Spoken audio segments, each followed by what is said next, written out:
आज की जो चर्चा रखी गई है, शायद आप लोगों को टॉपिक जो क्या है याद भी होगा कि शनि ग्रह पर और साढ़े साथी।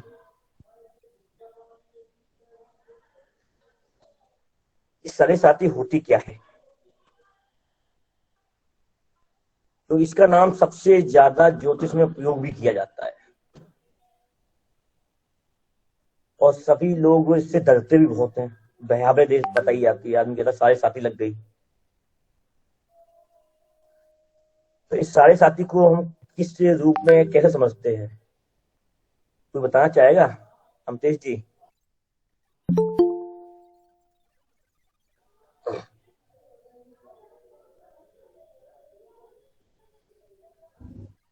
क्योंकि मोस्टली ज्योतिष के अंदर एक धारणा बनाई हुई है, धारणा भी है, नियम भी है, और हमारे वेदों में, शास्त्रों में और ऋषि मुनियों ने जो दिया है, लिख के दिया है कि साढ़े साथी सिर्फ जो होती है चंद्र के द्वादश या द्वितीय भाव में, जब शनि गोचर करते हैं जन्म कुंडली के में, जहां भी आपका चंद्र बैठा हुआ है, तब साढ़े साथी लगती है। ऐसा ही है ना, क्यों अम्बेडकर जी? जी जी बिल्कुल सर, सही है। लेकिन चंद्र को जो हमारे ज्योतिष के अंदर स्थान दिया गया है, माता का दिया गया है, सोच का दिया गया है, विचार का दिया गया है, जल का दिया गया है। और शनि जब आता है तो विचार, चंद्र अगर विचार है, शनि कर्म है, मेहनत है। हम्म। तो मेहनत का और विचार और सोच का एक कॉम्बिनेशन नहीं बनता। जब कॉम्बिनेशन नहीं बनता कि एक सोच जो है, सोच में तो अभी हम लोग यहाँ बैठे हुए हैं, चर्चा कर रहे हैं, और हमें अभी कह दूं गुलाब जामुन कैसा होता है, तो अभी आपकी दिमाग में एक पिक्चर आ जाएगी कि गुलाब जामुन यानी गुलाब, गुलाब एक लाल या काले रंग का है और चाशनी में होता है, मीठा होता है, और जीभ पे एक मीठापन का स्वाद भी लाल आ जाएगी आपके ऊपर। ये चंद्र है। और यही चंद्र जो है, अगर आप सामने आपकी टेबल पे गुलाब जामुन रखा हुआ है और आप चाहें मैं मेहनत ना करूं, अपने हाथों को उपयोग ना करूं, दांतों को ना चलाऊं और उसको खा लूं, और ना, और क्या खाना संभव है? क्यों पुनेश जी? बिल्कुल नहीं है गुरुजी। बिल्कुल नहीं है। अगर हम, शनि कर्म है, मेहनत है, शारीरिक कष्ट देने वाला है, और कष्ट अगर हम शरीर को नहीं देते हैं तो उस वैचारिक मतभेद होता है। इसी वैचारिक मतभेद को हम क्या कहते हैं? साढ़े साथी। अगर हम जो सोच रहे हैं और सोच को हम अगर अपने कर्म के अनुसार नहीं उपयोग करते हैं तो हम उस गुलाब जामुन का स्वाद नहीं ले सकते, वो रखा ही रहेगा और आप डिप्रेशन में जाते ही रहेंगे। क्यों नीरज जी? बिल्कुल सर, सत्य है। यानी इस सोच पे डिपेंड करता है हमारी एजुकेशन जो होती है, विचार जो होते हैं, उसको हम कल्पना जो कर रहे होते हैं, कल्पना को जो हम अगर बाई प्रैक्टिकल नहीं लाना चाहें अगर,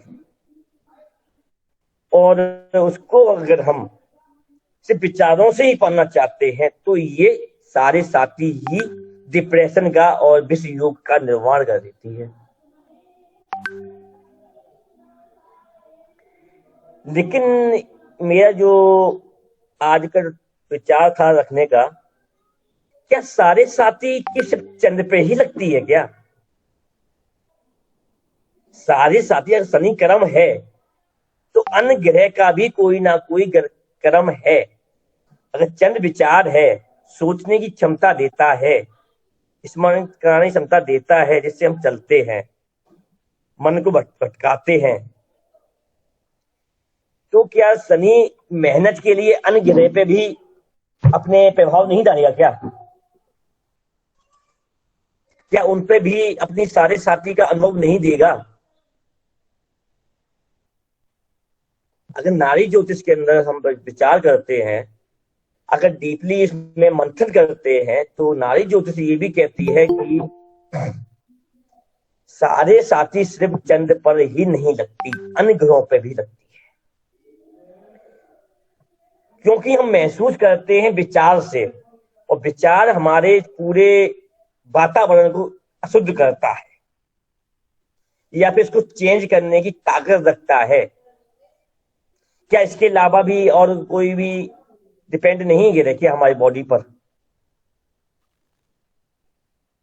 हेलो जी हम जी। हाँ, जैसा कि सर आपने अभी कहा, आपका कथन बिल्कुल सत्य है कि वैदिक में भी चंद्रमा से ही 7.5 देखने का उल्लेख किया गया है, परंतु उसमें एक चीज और भी कही गई है कि यदि कुंडली में चंद्र या लग्न दोनों में से जो बली हो, ये हमको जज करना पड़ेगा, दोनों में से जो बली हो और लगन बली, ये तो चंद्र और लगन बली में तो हम तब भी विचार करते हैं अगर संधि लगन कुंडली बन रही होती है, समझिएगा। जी जी। जब संधि लगन बनता है तो उस समय हम विचार करते हैं कि लगन चंद्र बली लगन है कि लगन बली लगन है। तो व्यक्ति की यानी कि संधि लगन होता है तो क्योंकि अगर ग्रह गतिशील है, ग्रह गतिशील है, तब ग्रह हम लोग ज्योतिष में पढ़ते हैं, देखते हैं जो गतिशील होते हैं, जिसके आधार पर हम फलित करते हैं या कुंडली बनाते हैं। एक ग्रह एक और होता है 10वां ग्रह, जिसे हम लगन बोलते हैं, लगन बिंदु बोलते हैं, जिसके आधार पर हम विचार करते हैं कि फलाने व्यक्ति की लगन क्या है, किस प्लानेट के थ्रू वो जीव चलने वाला है, शरीर चलने वाला है, जिसे हम बोलते हैं लगन। लगन भी चलायमान होता है, लगन स्थिर नहीं है। अगर स्थिर होता तो जन्म मृत्यु नहीं होती। अब जब संधि लगन होता है तो यानी कि लगन चलायमान है, और चलायमान होते हुए गतिशील हो रही है, क्या वो अपना लगन बदल सकती है क्या? विचार कीजिएगा। अगर किसी की 29 डिग्री 30 कला पे है तो एक वैदिक कहता है कि, और वो मान लीजिए मेष लगन की कुंडली है और 29 डिग्री 30 कला या 52 कला कुछ भी आप मान लीजिए, तो उसको आप मेष लगन बोलेंगे कि वृषभ लगन बोलेंगे? सही बात है, बिल्कुल। यानी कि कुछ समय के बाद, उसके एक आयु के बाद उसका लगन चेंज हो जाएगा, ये ज्योतिष कह रहा है, क्योंकि वो लगन गतिशील है, वो वृषभ की तरफ जा रहा है।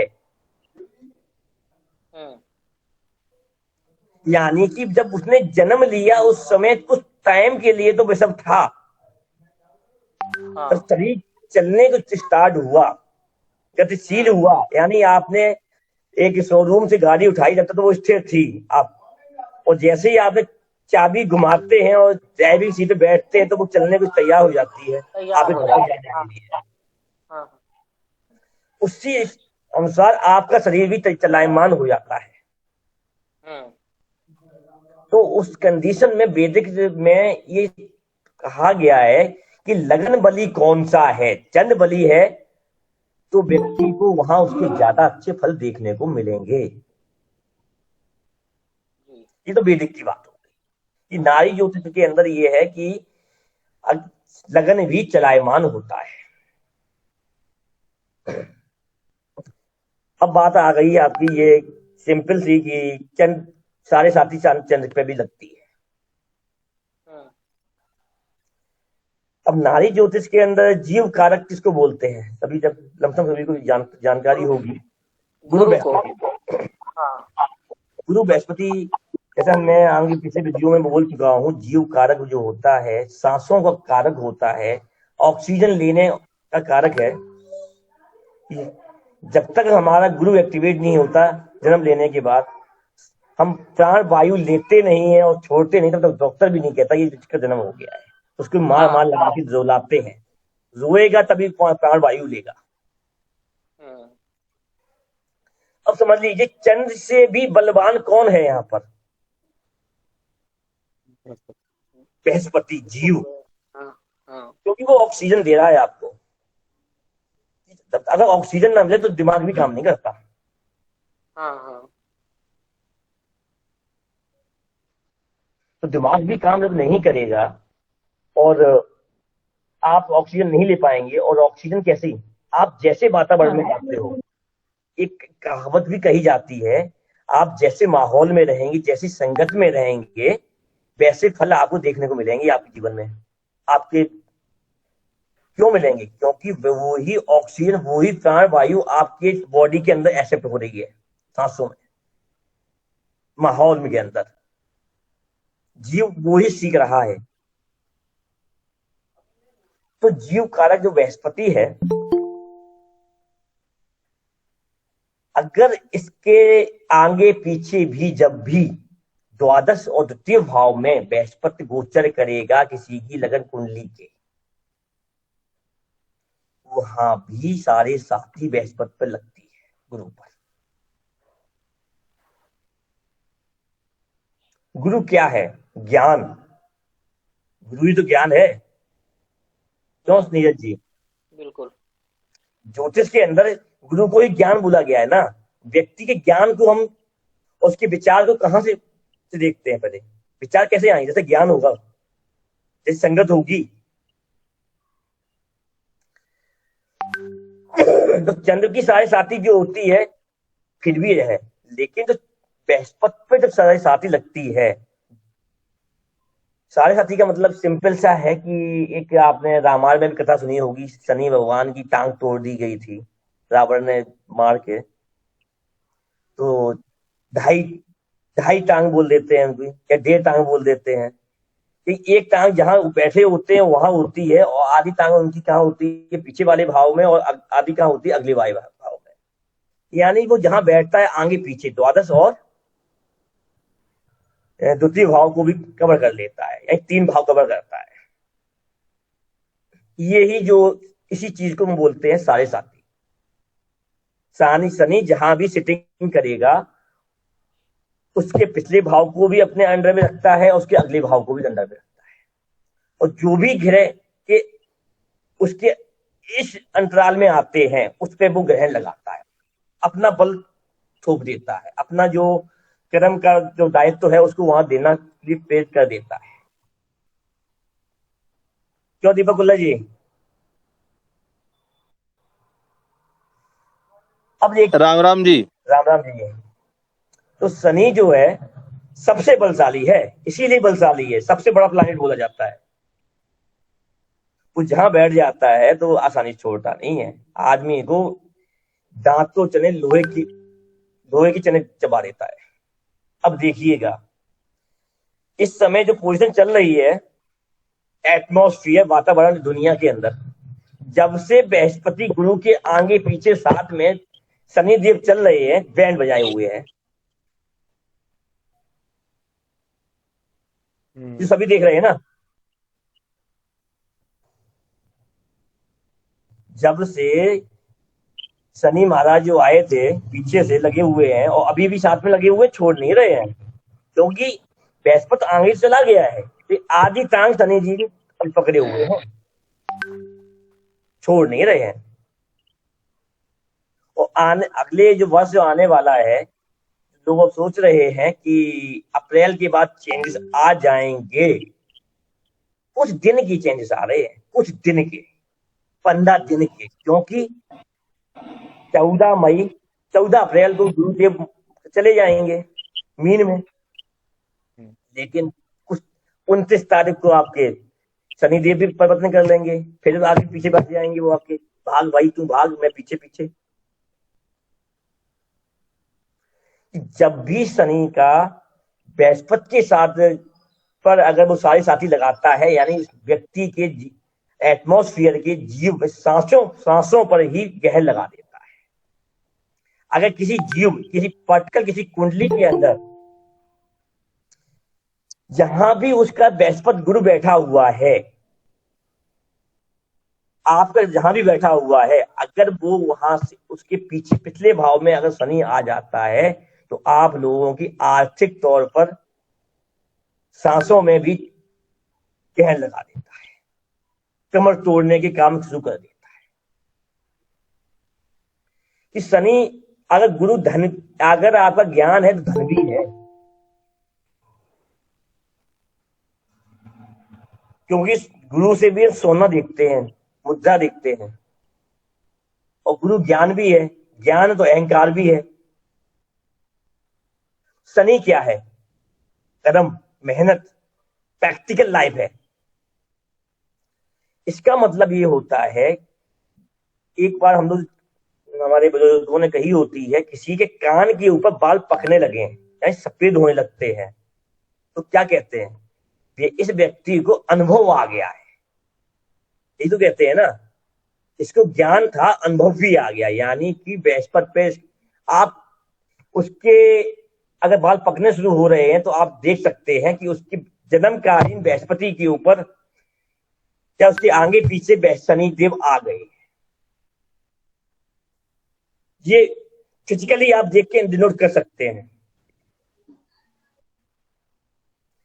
क्यों? क्योंकि ज्ञान था, संसारिक ज्ञान था, जिसके उसके ऊपर घमंड था, अहंकार था। तो शनिदेव आते हैं तो क्या कहते हैं? भाई तूने थ्योरी पढ़ ली, ज्ञान ले लिया, अहंकार हो गया, लेकिन अब तू जमीन पे आके प्रैक्टिकल तो देख पहले, तब तो तेरे को अनुभव आएगा। तब प्रैक्टिकल लाइफ में जब वो चलाता है, प्रैक्टिकल कराता है, तब उससे असली अनुभव पता चलता है कि कितना मैं जमीन के ऊपर हूं कि कितना जमीन के नीचे था। तो प्रैक्टिकल होगा तो आपको मेहनत पड़ेगी, तो मेहनत पड़ती है तो वो समय बहुत कठिनाई का समय होता है, जिसे बोलते हैं साढ़े साथी का। यानी व्यक्ति का धन से भी इनकमिंग डाउन हो जाती है, खर्चे बढ़ जाते हैं, इनकमिंग कम हो जाती है। आदमी जब ज्ञान की बोल रहा होता है तो उसकी लोग बात काटने के लिए तैयार हो जाते हैं, या फिर उसको यहाँ पर सॉरी, अगर वो वहां पर बाइक प्रैक्टिकल लेके बात नहीं करता है और सिर्फ अपने अहंकार में बोलना शुरू कर देता है, तो आत्मसम्मान की भी हानि हो जाती है। व्यक्ति अपना आत्मसम्मान भी खो देता है, अपने आप को बंद भी कर सकता है। जो सांसें हम जो ले रहे होते हैं उस पर इफेक्ट मारता है। अगर इस टाइम को वो व्यक्ति अगर कर्मशील होके उसको जीना सीख जाता है, तो ये सारे साथी ही उसको अनुभव दे देती है। और जब अनुभव निकलने के बाद वो 7.5 साल का निकलता है, तो व्यक्ति का अनुभव भी शील व्यक्ति होता है, जिसको वो अनुभव जो उसने पहले ज्ञान लिया, प्रैक्टिकल लिया, जो उसने घटनाएं में डिफॉल्ट देखा, अपना उतार चढ़ाव देखा, तो उससे वो सबक लेके आगे बढ़ता है। अगर किसी की कुंडली में हो, आप लगा के देख सकते हैं कि जब भी बृहस्पति से हुआ, इसके अलावा एक चलती है, दहिया भी चलती है, तो 2.5 साल के लिए आती है। अगर शनि, जैसे चंद्र पे बोलते हैं, शनि सम और आपके कंटक शनि भी आते हैं, इस तरीके से आते हैं। 7वीं दृष्टि अगर शनि की पड़ रही होती चंद्र पे, तब दहिया बोलते हैं। 10वीं दृष्टि अगर चंद्र पे पड़ रही होती है शनि की, तो कंटक शनि बोलते हैं। ऐसे की लमसम आता है सब। तो ये दृष्टि जो संबंध बनता है, ये अगर बृहस्पति पे बनना होता है तब भी यही हाल होता है। वो 2.5 साल के लिए जो आता है, शॉर्ट टाइम पीरियड आता है। अगर यही शनि का संबंध अन्य ग्रह से देख लीजिए, सूर्य से बन जाए, तो सूर्य क्या है? राजा, और अहंकार का जो मैं बोल रहा हूं वही सत्य है। तो शनि के कारकत्व है, सूर्य के साथ कारकत्व है, और शनि जब वहां पे आता है तो व्यक्ति को अहंकार ही चूर कर देता है, सिर उठा के हुए भी डाउन कराना सिखा देगा।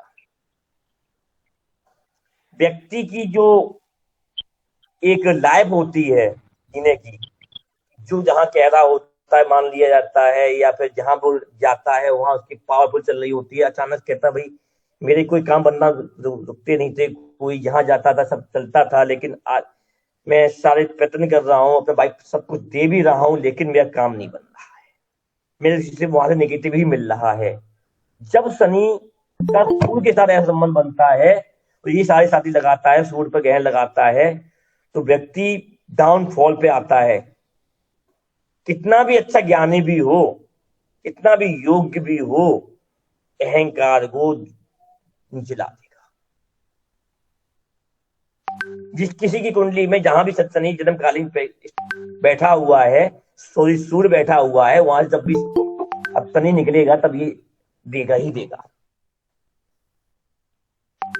इसीलिए यहाँ पर क्या कहते हैं, मतभेद देखने को मिलते हैं, पिता पुत्र में, सरकार में, जनता में मिलते हैं, घर में देखने को मिलते हैं, मोहल्ले में देखने को मिलेंगे, या जहां आप काम कर रहे हैं वहां देखने को मिलते हैं।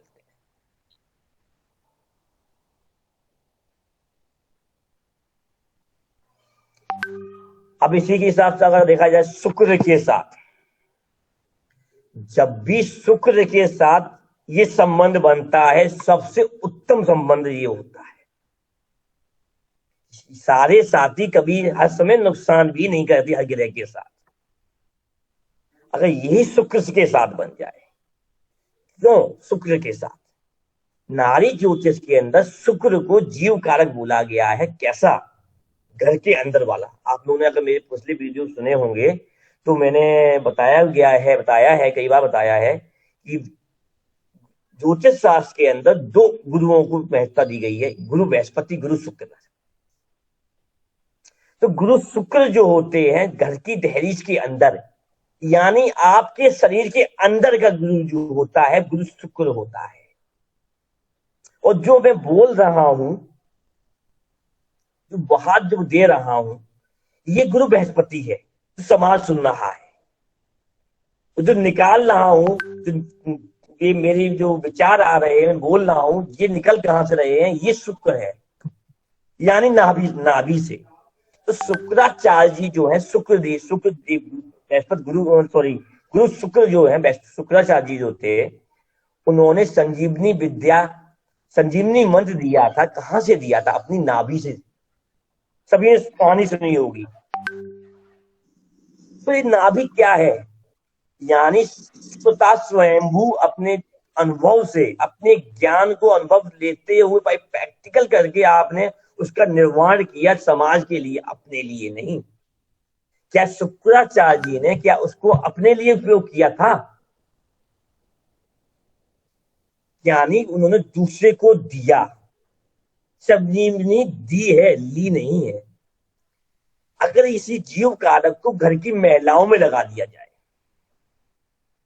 तो घर की महिलाएं सिर्फ अपने लिए भोजन नहीं बनाती। अगर उनसे कह दिया जाए कि आप हम खा के आ गए हैं, आप अपने लिए बना लीजिए, तो वो आलस करके सो जाती हैं, खाती भी नहीं है। बिल्कुल बिल्कुल, एकदम सही बात। और यही परिवार की बात आ जाती है तो वो कष्ट झेलते हुए भी वो खाना बनाती हैं, निर्माण करती हैं और दूसरों को खिलाती हैं, तब खाती हैं। जीव कारक शुक्र महिलाओं में काम करता है। क्यों करता है? कि वो संजीवनी देना जानती है। संजीवनी क्या है? जिस भोजन को हम ग्रहण कर रहे हैं उससे ऊर्जा जो मिल रही होती है, वो ही संजीवनी है। यही शुक्र है, शुक्र जीव है। तो अब इस कहानी में हमें क्या समझ में आया? तो शुक्र है वो निर्वाण करने वाला, दूसरों को संजीवनी देने वाला, कर्मशील है, अपने लिए काम नहीं करता। तो शनि का संबंध शुक्र से बनता है। शनि क्या कहता है? मैं कर्म कारक हूं, मैं मेहनत को फल देता हूं। और यही सब संबंध शुक्र से साथ बनता है। तो कर्म के साथ मेहनत को का जोड़ होता है, गठजोड़ हो जाता है, तो वहां वो फल देना शुरू कर देता है, व्यक्ति की उन्नति शुरू कर देता है, वो काम धंधा करना शुरू कर देता है और उन्नति करेगा, समाज में नाम भी उठाएगा, धन भी कमाएगा और धन संपत्ति को बढ़ाने के कार्य करना शुरू कर देता है।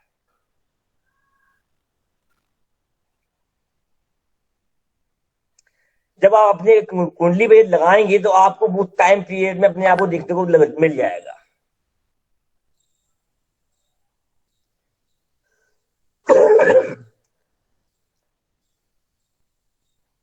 अब यही देखिए, सभी लोगों ने सोचा होगा, सोचा क्या कि मंगल शनि का संबंध जब बनता है तो इसको एक टेक्निकल योग बोलते हैं ना। हम्म। अब टेक्निकल क्यों बोलते लोग? सर, मंगल क्या है? भूमि कारक, लोहा कारक, हाँ। सेनापति भी है, सुशीला भी होता है, ताकतवर भी होता है, और दुश्मन के घर में जाके अपनी ताकत दिखाता है, तब वो पराक्रम दिखाने वाला होता है। हम्म। और मंगल की सेनापति की जो सेना जो होती है वो शनि होती है, कर्म करने वाला। तो इन दोनों का जब गठजोड़ होता है तो युद्ध विजय होता है, यानी किसी चीज का निर्माण होता है, किसी टेक्निकल व्यक्ति बन जाता है। अगर सेनापति के पास टेक्निकल ना हो और सेना शनि साथ ना दे तो वो सेनापति भी नहीं है। तो यानी कि जब शनि का संबंध मंगल के साथ बनता है तो खुरापाती बन जाएगा। टेक्निकल का एक ही सूत्र है, वन वर्ड यूज करें अगर हम, खुरापाती बन जाना। टेक्निकल व्यक्ति एक खुरापाती होता है कि नहीं होता नीरज जी? बिल्कुल होता है, एकदम जी, सही बात। अगर सिंगल वर्ड यूज करें अगर मंगल और शनि के संबंध को, तो खुरापाती। अब खुरापाती पॉजिटिव है कि नेगेटिव है वो अलग विषय है। हम्म।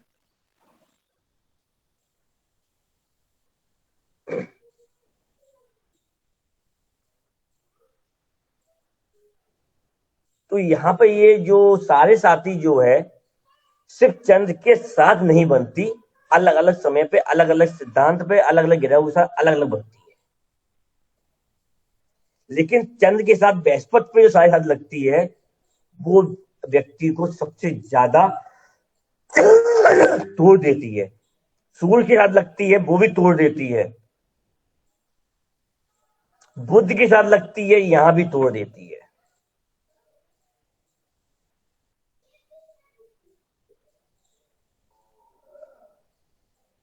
सारे साथी का जो ये लीजिए सर, आज का जो टॉपिक उठाया गया है वाकई में बहुत ही एक नया दृष्टिकोण दे रहा है, क्योंकि अब तक हम भी 7.5 को केवल चंद्रमा से लेकर चलते आए हैं।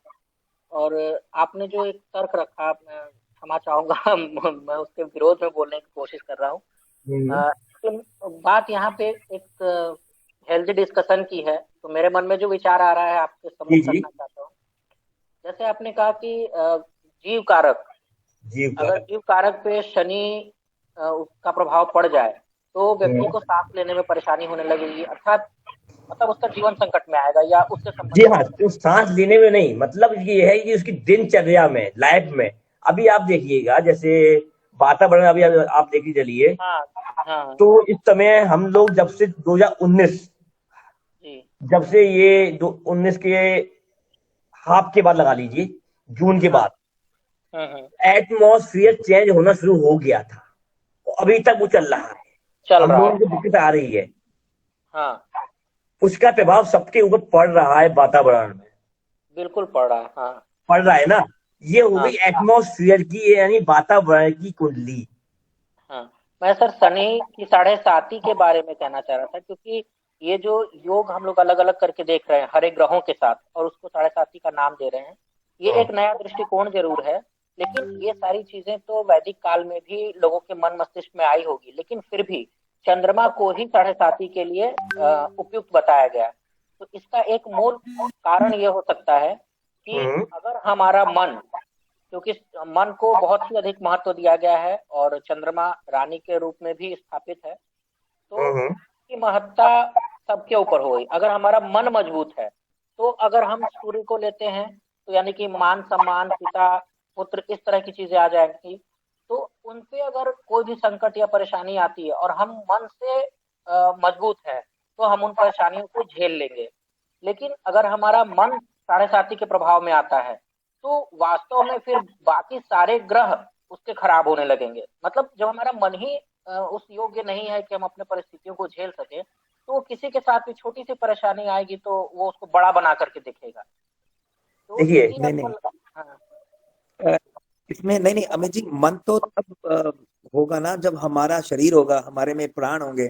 जब प्राण ही नहीं है, जीव ही नहीं है, तो मन कहाँ पे आएगा? अब अमितेश जी, तो ऐसे ऐसे तो हम भी कह सकते हैं कि जब तक जीव सांस नहीं लेगा तब तक 7.5 लगेगी कैसे। तो मैंने यहाँ पे आपको एक सिंपल सी बात बताई थी, चंद्र जो है सिर्फ सोचने का कारक है, विचार का कारक है। अगर गुलाब जामुन है, चंद्र क्या, मैं सबसे पहले उदाहरण भी दिया था आपको, शनि का चंद्र के साथ हाँ क्या इफेक्ट पड़ता है। गुलाब जामुन का दिया था ना, आप मेहनत नहीं करें, हाँ सिर्फ अरे विचार मुंह में करें पानी आने। कि हम गुलाब जामुन खा रहे हैं और लेने जाएंगे ही नहीं, कोई खिला दे मुंह के अंदर आप, और दांत पीछे न चलाएं, ये विचार है केवल। हम्म, और जीव क्या है, तो जीव का अगर संबंध बनता है तो आदमी लेने भी जाता है, खाता भी है, और वो ना ले पाए, खा भी ना पाए, और जान जाए भी, और परसी हुई थाली कोई खींच ले जाए, तब ये संबंध जब बनता है तो वो बृहस्पति से बनता है, जीव से बनता है। हाँ, अमितेश जी, अगर आप घर में आप लेके आए, अपने लिए लेके आए, और बच्चों ने या घर वालों किसी, और बच्चों के लिए लेके आए, तो अटेम्पली कोई भी मेहमान आ जाता है, हम्म, आपको वो चीज दूसरे को देनी पड़ गई, तो आप यहाँ चंद्र को बोलेंगे, जीव को बोलेंगे। जीव को बोलेंगे। मतलब हाथ में आई हुई, दांतों के बाद आई हुई चीज हमारे मुंह से चली गई, दिमाग छीन ली लिए। गई। हाँ। हम्म, चंद्र ने विचार कर लिया था, आप ले भी आए थे, लेके चला भी गया। तो यहाँ पे इफेक्ट आप चंद्र को ज्यादा मानेंगे, दिक्कत मानेंगे कि जीव को मानेंगे? यहाँ पर जीव को ही माना जाएगा। जीव को माना जाएगा ना। हम्म, अब ये देखिए कि अगर जीव पर, अगर वर्तमान गोचर के अनुसार अगर 7.5 का अनुभव लगा लिया जाए, 7.5 साल का, जिसे हम एक एटमॉस्फेयर चेंज भी बोल रहे हैं, हाँ तो मृत्यु भी सबसे ज्यादा आपकी आई, लोगों को जोड़ भी दिया लोगों एकदम, हाँ हाँ हाँ। जिसमें एक साढ़े चंद्र की 7.5 से ज्यादा इफेक्ट मार दिया।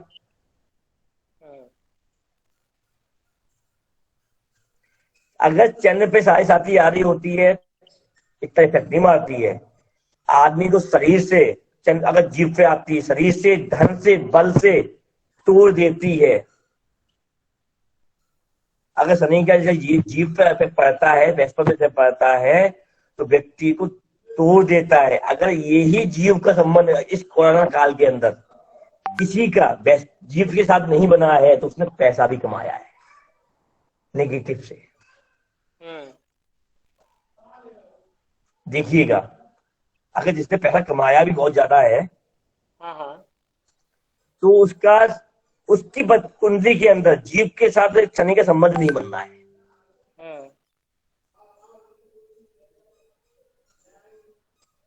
अगर किसी एकदम कोई राजा था, सब उसकी बात मानते थे, गांव में मोहल्ले में मानते थे, और एकदम उसकी मान हानि होने लगती है, और जिसका उसका सिर कटे बिना भी कटे हुआ मान लेता है अगर वो, तो समझ लीजिएगा कि उसका सिर जो है, यानी सूर्य सिर, यानी मेष राशि लगन में ही उच्च का होता है ना।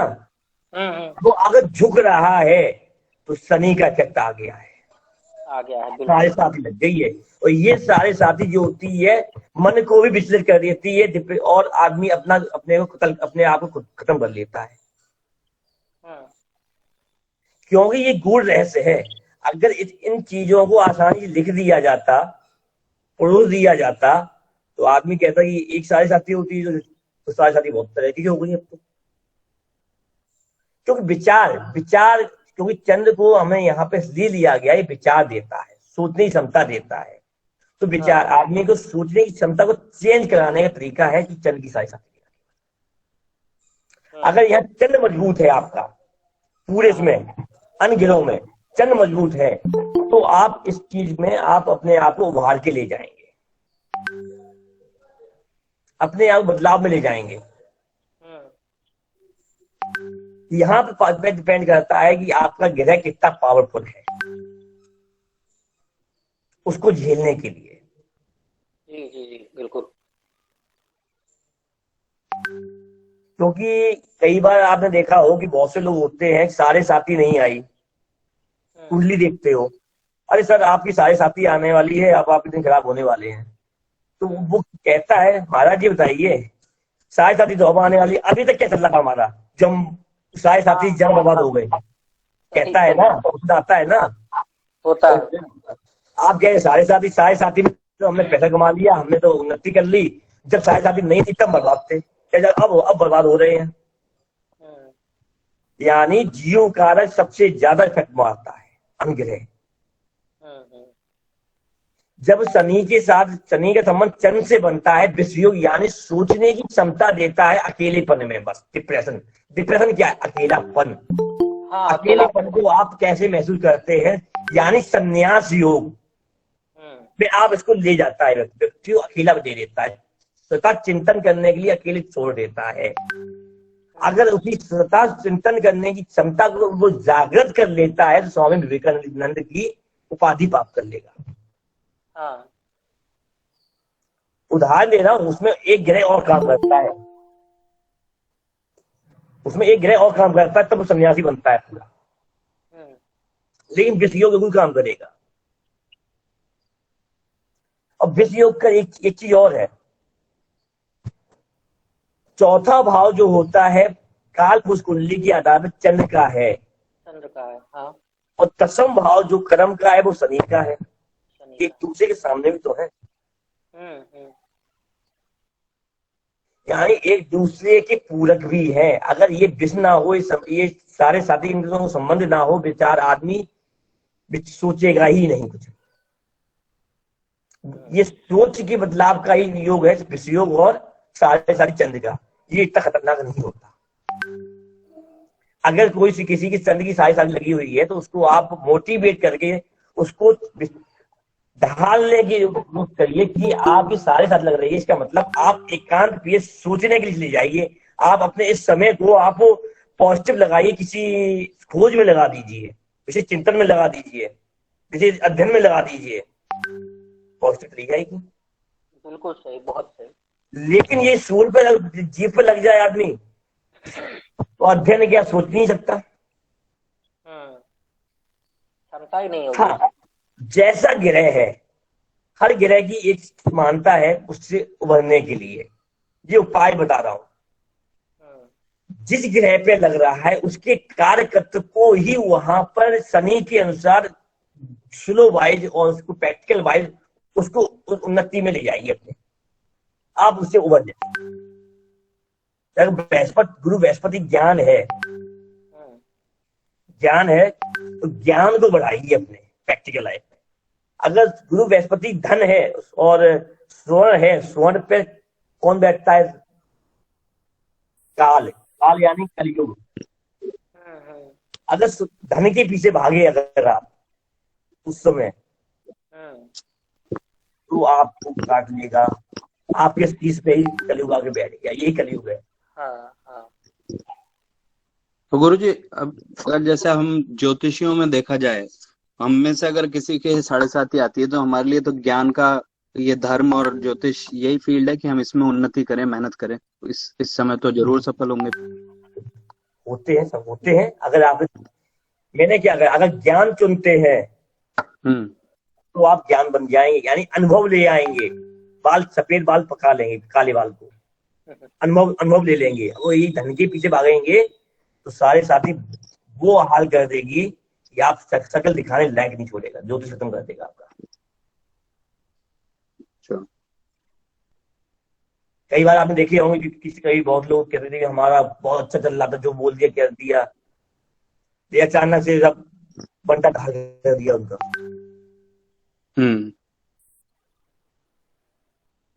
देखिए, हम अपने जीवन में सतयुग भी, जो सतयुग, त्रेता, कलयुग तीनों जीते हैं। चार युग है, चारों युग जीते हैं अगर असलियत देखा जाए तो। क्यों पंडित जी? क्यों? सारे जीवन आपके आते हैं, क्योंकि जन्म से लेके मृत्यु तक 4 युग हैं, चारों युग इसी जन्म में बोलते हैं आप। और त्रिकोण जो बनाया गया है, त्रिकोण आपके जीवन की चक्र है। ये कथाएं जो हैं, और उनको अगर ज्योतिष की दृष्टि से देखा जाए तो सूत्र पे सूत्र निकल के आएंगे आपके। क्योंकि जो जिसने जो लिख दिया है वो आसान से नहीं लिखा है, और इसीलिए ज्योतिष को वेदों की चक्षु आंखें बोलते हैं। कि ज्योतिष से ही एक ऐसा व्यक्ति है जो उसको अपनी आंखों से देख के लोगों को बता देता है।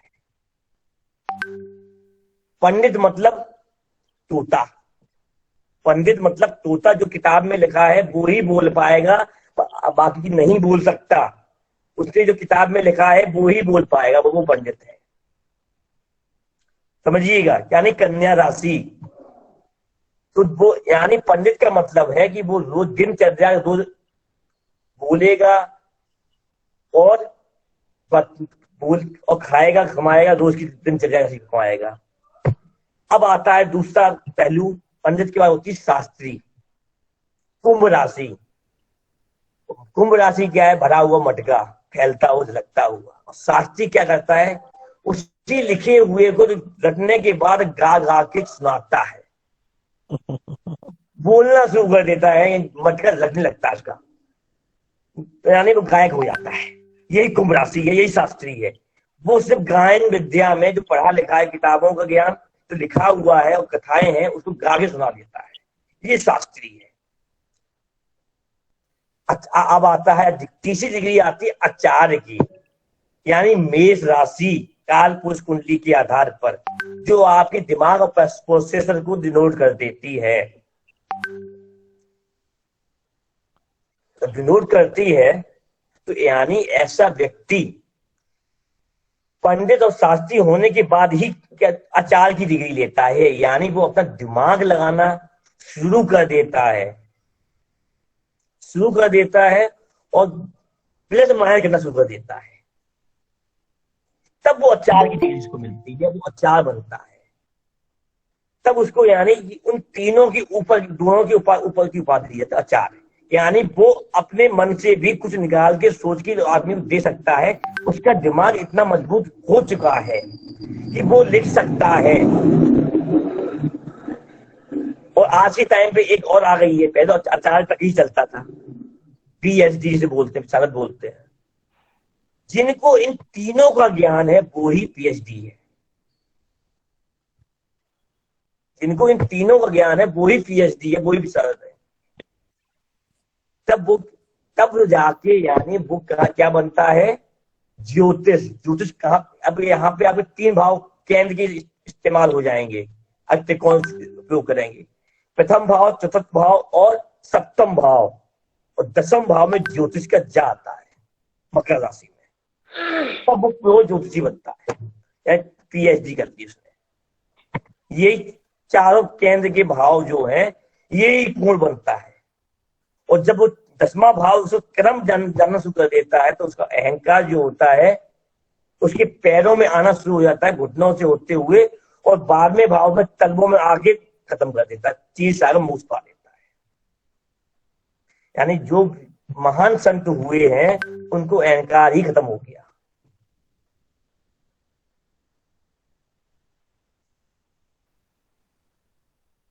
ये मेरा अपने विचार है, मैं थोप किसी को नहीं रहा।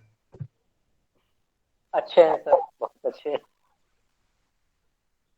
अगर कोई व्यक्ति अधिक बोल रहा है, किताबों का रेफरेंस देता है, तो समझ लीजिए उसका छठा भाव एक्टिवेट है। क्योंकि वो किताब में लिखा है उसको ही बोल सकता है, वो अपना दिमाग लगा ही नहीं सकता।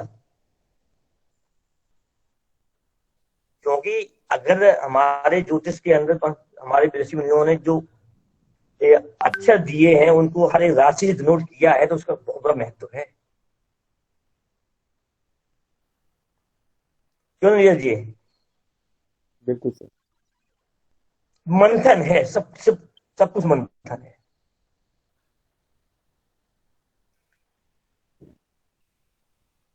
कब पॉजिटिव होना है, कब नेगेटिव होना है। नारी जो है वैदिक के बाहर नारी भी नहीं है, लाल किताब भी वैदिक के बाहर नहीं है। हर जो विद्या है ज्योतिष की, सामुद्रिक शास्त्र हो, अंक ज्योतिष हो, वो वेद से ही निकल के आई है, वैदिक में ही है। सिर्फ हम लोगों ने क्या किया है आज के टाइम पर, रेस्टोरेंट का खाना बना दिया, परोस दिया अलग अलग नामों से, जिसको जो अच्छा लगे वो स्वाद चख ले। साउथ में जो विद्या चलती है उसे बोलते हैं नाड़ी। जो हमारे उत्तर भारत में इसको बोलते हैं पांडुलिपि ज्योतिष की, जो सिर्फ मुंह से बोली जाती थी, शिष्यों के कान में दी जाती थी, जो गुप्त थी। यानी जो लोग रहते थे, यानी कि आपने सुना होगा कि किसी परिवार के वंश में एक दूसरे को ही देते थे, अपने परिवार में देते थे, वो पांडुलिपि हुआ करती थी। वो उनका धन खजाना था, संपत्ति थी। पिता ने पुत्र को दी, फिर नाती को मिली, ऐसे मिली, जो खत्म हो गई आज के टाइम पर। मैंने भी कई कुंडलियां देखी, जब उस पर देखा कि वैदिक के अगर दूर लगाए जाए तो फलाने में ये घटना होनी नहीं है। अगर वो नारी सूत्र लगा दिए, उसको देखा जाए तो उसने जो लिख दिया है तो सी निकल रहा है। उसने एक जगह वहां पे श्री राम लिखा था कि पांडुलिपि के अनुसार ये घटना इस बार इस आयु में होगी। तब मेरे को समझ में आया कि ये नारी जो है, साउथ में नारी बोलते हैं, अपने पांडुलिपि बोलते हैं किसको, जो वैदिक से ही निकली हुई है। इसीलिए जो हमारे गांव देहात के जो वंशानुसार जो जोशी चले आ रहे हैं, इनके पास ऐसे ऐसे सूत्र रखे हुए हैं जिनको उपयोग करके ये सटीक वर्णन कर देते हैं, बताते नहीं कैसे कर दिया।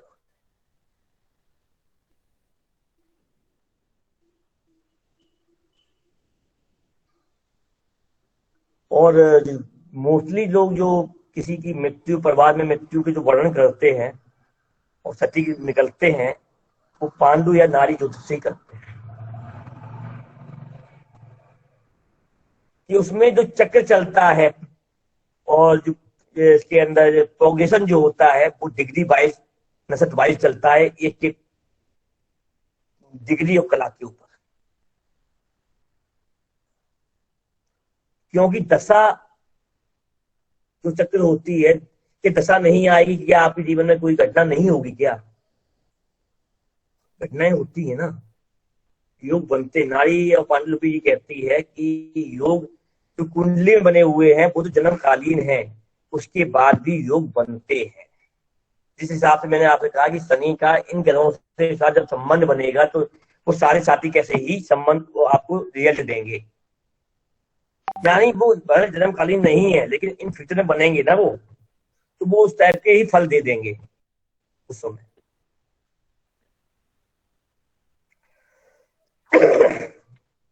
ज्यादा हो गया क्या?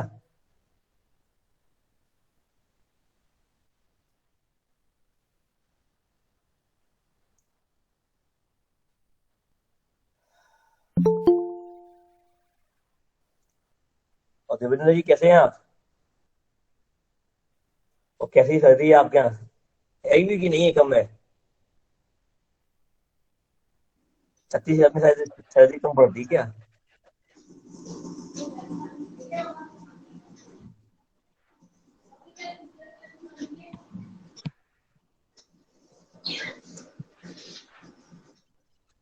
अगर किसी को कुछ पूछना हो तो पूछ सकता है।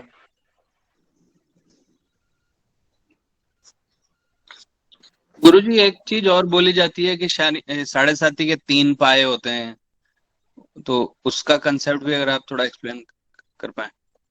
3 पाए क्या, वो कोई बताना चाहेगा 3 पाए के लिए?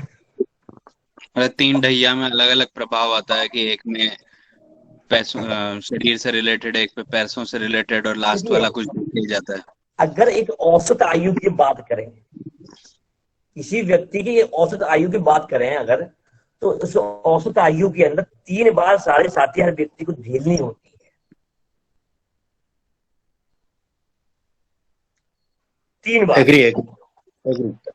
यानी बचपन में, एक युवावस्था में और एक वृद्धावस्था में, 3 अवस्थाएं होती हैं जी। तो तीन अवस्थाएं जब आती हैं तो जो बचपन की अवस्था जो होती है, बालपन की अवस्था होती है, जो साढ़े साथी लगती है चंद्र के हिसाब से, तो सोच बदल देती है।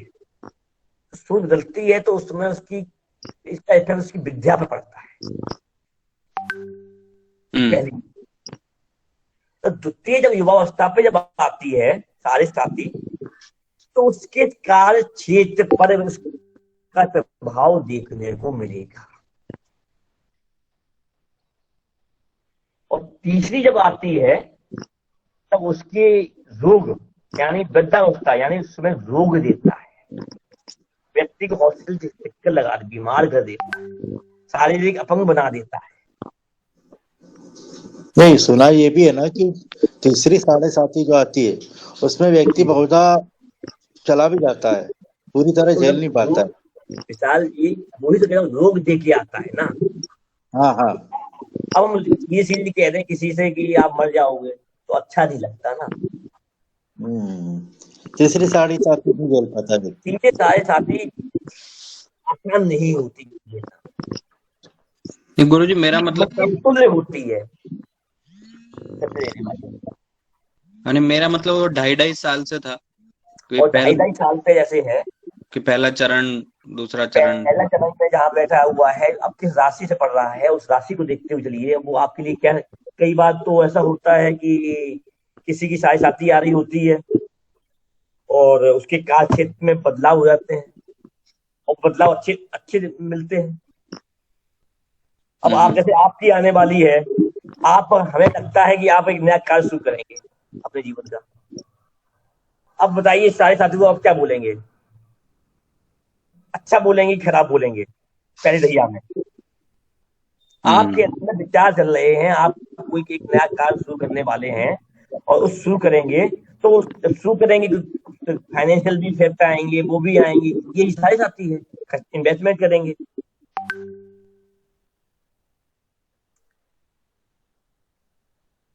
द्वितीय जब आती है तो उस पर इफेक्ट ज्यादा पड़ता है। तीन साढ़े साथी के तीन पैर होते हैं, पहला द्वितीय तृतीय, 2.5 साल के। अगर पहले में अगर व्यक्ति ने आराम मिल गया, उसको फायदा मिल गया, तो आखिरी में वो आराम नहीं मिलेगा अंतिम में। अच्छा। और पहले में दिक्कत हो गई तो अंतिम वाले में फायदा उसको उभारने की तैयारी। जी ओके, ठीक है ना। ये साढ़े साथी है। अब समझिएगा, जैसे जैसे गुरु पर पड़ी, अगर पहले में जिसको ज्यादा इफेक्ट पड़े हैं, अंतिम में तो उसके निर्माण के लिए भी देगा ना, क्योंकि तो ऐसा नहीं कि अब तू मेहनत कर और मेहनत करेगा तो मैं तुझे उभारूंगा भी। ये साढ़े साथी है। हर ग्रह में यही करता है। अगर तो आखिरी में ले लेगा और ले रहा है तो आखिरी में देने की कोशिश करेगा। ये 2.5 साल का शनि का ये इफेक्ट रहता है। ठीक है। हाँ, पॉइंट क्लियर हुआ आपका? जी बिल्कुल।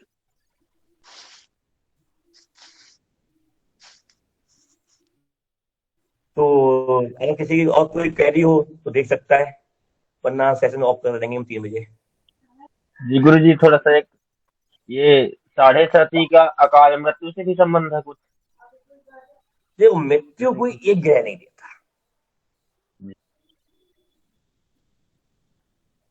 कि मृत्यु कैसे सवाल के लिए और मृत्यु के पीछे भागना और उसके उत्तर को पाना और उसके सूत्र को पाना, अगर अच्छा नहीं मानता ना मैं दूंगा। डिप्रेशन देता है, झकझोर देता है। चंद्र की साढ़े साथी अलग है। अगर गुरु जीव की साढ़े साथी है तो सांसों को काटने की कोशिश करता है।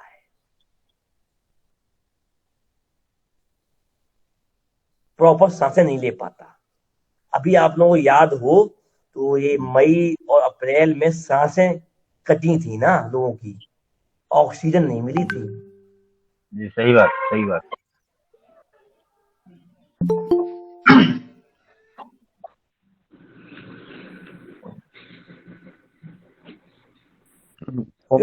ये मैं आज आप लोगों को एक नई थिंकिंग, नई पहलू दे रहा हूँ सोचने का, मंथन करने का।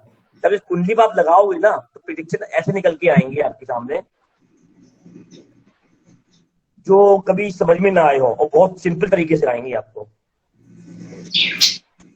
कि नारी के सूत्र जो है बहुत सिंपल फॉर्म में है, अगर एक बार दिमाग में घुस में बैठ गए तो निकलते नहीं। ये घुमा दो बस सुदर्शन शक्ति की तरह उंगली पर, लगन चाट कोई केवल। तो सुदर्शन चक्र कुंडली है, और है क्या, यही तो है नया दृष्टिकोण। सुदर्शन चक्र एक ही चक्र है, एक ही लगन है, 360-365 डिग्री का, वो जो घूमता है। और जितनी तेज अपने दिमाग को चलने को वहां घुमा लो, कोई फास्ट मूवमेंट है।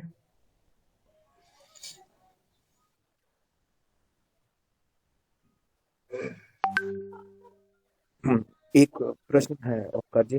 हाँ नहीं आ, पहले तो सर ये जो भी विषय आपने चुना ये एक रिसर्च की ओर अग्रसर होता हुआ विषय है, क्योंकि आवाज कर रही है तो बधाई की आपकी आवाज नहीं आ रही। रिसर्च का विषय है सर। संजय जी बोलिए, आप कैमरा ऑफ कर लीजिए, कैमरा ऑफ करके बोलिए, आपकी नेटवर्क इशू हुआ है। सर आ रही आवाज? हाँ आ रही है, आ रही है। सर ये एक सर बड़ी अच्छी आपकी पहल है जिसमें एक रिसर्च का विषय बना हुआ है। ऐसे जो टॉपिक आए हैं नहीं ये मिलते, ये तो अपने अपने विवेक के हिसाब से हर बंदा, हर महानुभाव ने अपने अपने वक्तव्य दिए, और हमें भी सोचने का हमारी जो सीमाएं हैं वो सोच के बाहर अब हम उस दृष्टिकोण से सोचेंगे। पहले तो हम ये सोचते थे कि चंद्र ही ये सारे साथी का कारक बनता है 7.5 के लिए। सर अब जैसे हमें अब बृहस्पति को भी हम ले सकते हैं और हमें देखने को भी मिला कि 2-2.5 साल से इसने पूरे विश्व में किस तरीके से अपना प्रकोप और प्रभाव स्पष्ट रूप से दिखाया है हर व्यक्ति पे। तो सर किसी की जन्म कुंडली में चंद्र से हम सारे साथी की गणना करेंगे, बृहस्पति से भी करेंगे, और जब वो गोचर में आएंगे तब भी हम यही तरीके से निर्णय करेंगे। देखिए तो अगर गोचर में दो तरीके से काम करता है। एक तो हम सिंपली लेते हैं जो टाइम्स जो हमारा राशि परिवर्तन जो ग्रह का होता है, और जन्मकालीन कुंडली के अंदर, और जो आपका बृहस्पति या जीव का जो बृहस्पति बैठा हुआ है उसके पिछले भाव में जो शनि आएगा उससे लेंगे। कई बार देखने को मिला है कि प्रोग्रेशन पीरियड जो होता है, जो नारी में लेते हैं प्रोग्रेशन पीरियड के हिसाब से, वो वहां मिसमैच कर जाता है।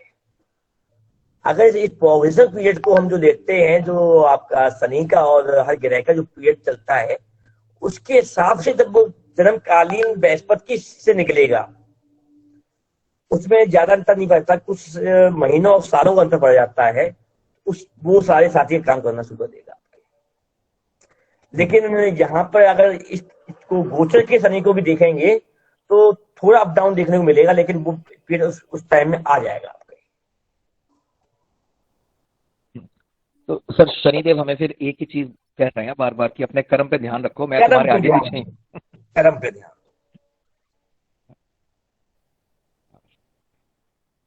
देखिए मेन चीज क्या है, सिद्धांत।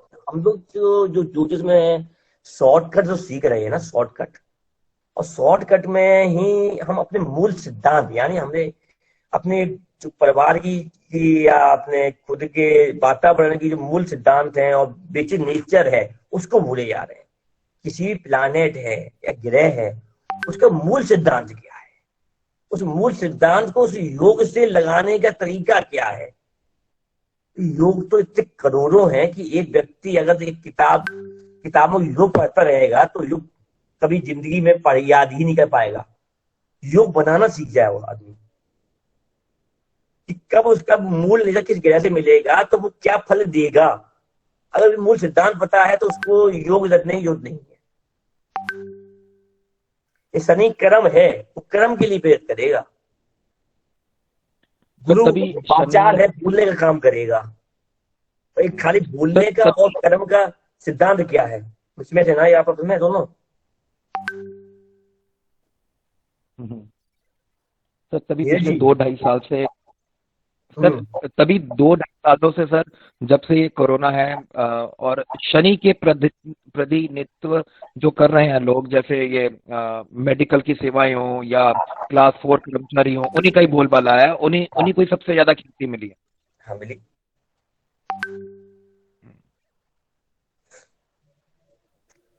अब यहाँ पे गुरु प्रधान थे, उनको उनको आलोचना भी झेलनी पड़ रही है।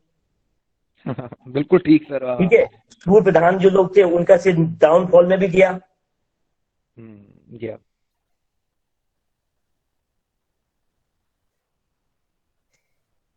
ये मूल सर कितने सिद्धांत है ज्योतिष के।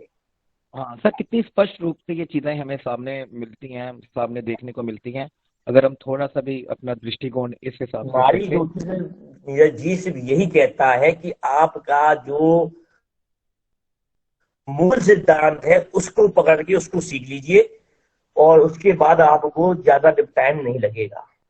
ये नारी ज्योतिष है बस, और सिंपल भाषा होती है नारी ज्योतिष की। सुंदर सर, अति सुंदर। ये आदमी की जो विचार है, कार्य करने की शैली है, उसको ही बदल देता है बस। ये सिद्धांत है बस।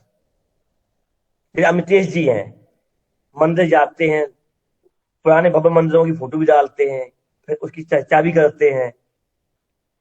तो यानी इनका नाइन्थ भाव के निर्माण जो नहीं हो पा रहा है, तो निर्माण तो नहीं कर पा रहे हैं, लेकिन उसके लिए प्रेरित तो कर रहे हैं ना, एक्टिवेट कर रहा है, लेकिन जो शुक्र एक्टिवेट नहीं हो पा रहा है शनि के साथ वहां पर।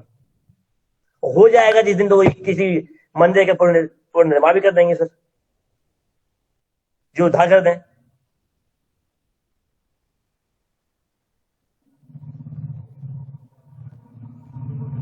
बिल्कुल सर, ज्योतिष अभी सिर्फ ये नहीं कि ग्रह को जानना और उपाय और रेमेडीज है, ये अपनी उपाय जिंदगी। नहीं है, हाँ सर, मैं वही कह रहा हूँ, ये सिंपल उपाय लेके चल देते हैं, फलाना उपाय कर लो, ये उपाय ज्योतिष का नहीं है। हाँ कर्म को बदलने का के उपाय ही उपाय है। बिल्कुल सर। यानी उस सर हमें कार्य को, उस उपाय यानी जो उपाय में जो कार्य कर रहे हैं उसको हम किस तरीके से उसके उस समय को वेस्ट करवा दें, निकालवा दें उस समय को, जिससे उसको पता भी ना चले उसका पूरा समय निकल गया है। पूरा समय निकल गया, वो समय निकल जाएगा ना, जब समय अच्छा आएगा तो उपाय काम कर गया। उसके जीवन के कर्म को ही चयन करवाने की पद्धति को ही उपाय कहते हैं। बिल्कुल सर, ज्योतिष हमें सिर्फ जीना सिखाता है कि किस तरीके से हमें जीना चाहिए, अपने लाइफ को प्लैनेट्स के हिसाब से कैसे अलाइन करें, तो वो अपने आप ही एक उपाय के रूप में काम करते हैं। जी।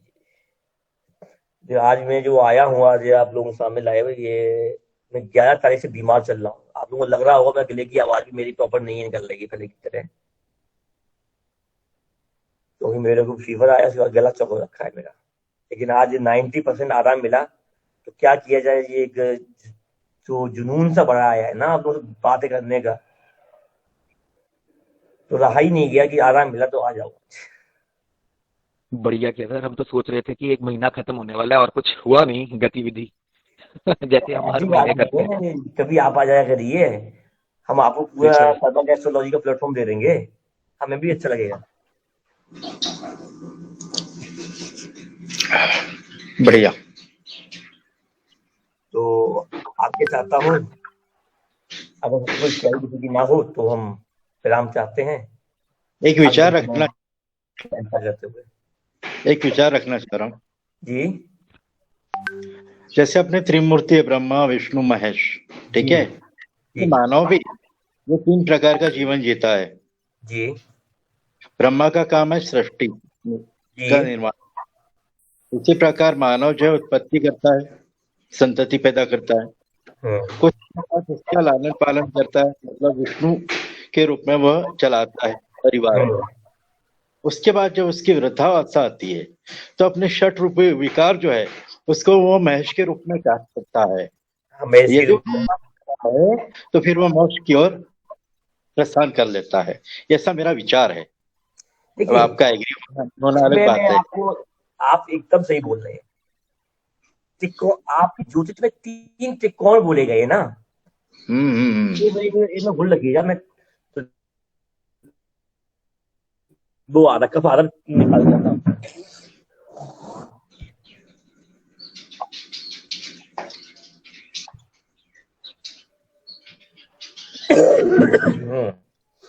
जो 3 त्रिकोण बोले गए हैं, इन 3 त्रिकोण में ही आपके ब्रह्मा विष्णु महेश है। जो आपका 9वें भाव से लेके 12वां भाव जो है, लगन तक का जो पीरियड हम देखते हैं, ये जो पीरियड त्रिकोण का जो पहला जो पार्ट है कि 9वें भाव से लगन और लगन तक के लिए 9 से लगन तक का ये जो पीरियड जो होता है आपके शरीर का माता के गर्भ में निर्माण का समय होता है, समझिएगा। ये ब्रह्मा जी को दिया गया है। इसमें जो कार्य होता है ब्रह्मा जी करते हैं त्रिकोण के। जब लगन में जन्म हो जाता है और पंचम तक जो है ये विष्णु के अधीन है, यानी विष्णु जी क्या कौन है? पालनहार। विष्णु जी को पालनहारी को बोला गया है कि हमें देते हैं, कि हम बिना मेहनत भी करें तब भी हमें लोगों को देते हैं। हमारे पिता माता पिता और लोग जो देते हैं, पालन पोषण करते हैं, यही विष्णु है, प्रकृति। और इसके अंदर जब पंचम के बाद अष्टम तक की जो गति जाती है, इसको बोलते हैं महेश यानी शिव। यानी कि 6ठे भाव से ही व्यक्ति बीमार होते होते मृत्यु अष्टम भाव मृत्यु बोला गया है, शमशान बोला गया है, यात्रा करता है। यानी कि पंचम के बाद व्यक्ति अपने लिए जीना बंद कर देता है, अपने सुख के लिए, दूसरों के लिए जीता है, अपने परिवार के लिए जीता है। अपने को कम एक रोटी कम खा लेगा लेकिन अपने परिवार को देता है, पुत्र को देगा, संतान को देगा, परिवार को देगा। यही महेश आ जाते हैं, यही शिव रूपी त्रिकोण का तीसरा। ये मेरे विचार हैं बिहार। ठीक है, बढ़िया बढ़िया। चलो आज के आनंद की जय। जय श्री राम। ओम नमस्कार। जय श्री राम। प्रणाम गुरु जी।